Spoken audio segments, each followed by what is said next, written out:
Value. Value that gains value for the people that own it over time.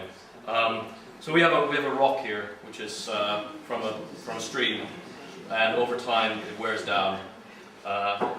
We thought, how could music gain value over time?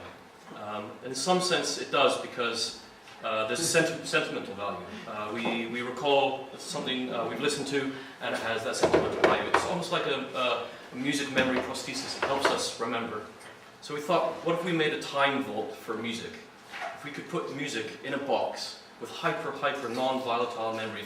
If the public could actually own a safe which actually had hyper long-term storage that the music industry was creating, the ability to record and keep for 1,000 years a track.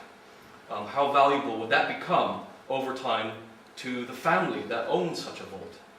So as you can see on here, there's names that appear as it's handed down over history. We've got a little LED that flashes as the dial turns. So this represents the vault with the hyper special, very hyper non-volatile memory that can last 1,000 years. So the thing that started us off on this was Dave was talking about some recordings that his mum produced of. She'd been recording some music off the radio many moons ago, and there was him and his brother and sister playing in the background, and how nostalgic and how wonderful it was for them to hear that. So we decided that the value in music not necessarily is valuable to the person who has it if there's an experience or something related to it.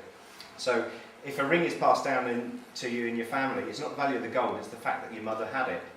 And so we started thinking about this in terms of the vault, and also maybe a device that you can take away from the vault that is also stored into the vault. With this you could make a journal entry, you can link it to the music that's playing at the same time, but the fact is that the person who was using it held it, and it's worn and it's aged.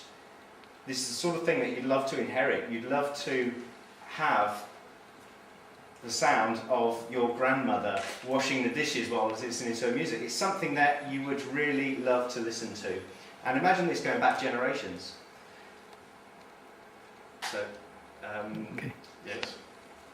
So the essential principle is as it plays a track. So this is our pebble here we've got that's glowing in your hand as you hold it. As it plays a track, it's simultaneously recording background noise. So it's recording the context in which you are experiencing that track. So the track is kept in the vault, and the experience is kept in the vault. And those are handed down through generations. Maybe one gets lost, maybe one gets discovered. Maybe there's a secondary market where people are trading in these really unique vaults with unique family histories and unique experiences. But the idea is similar to a journal or a book that's handed to you by your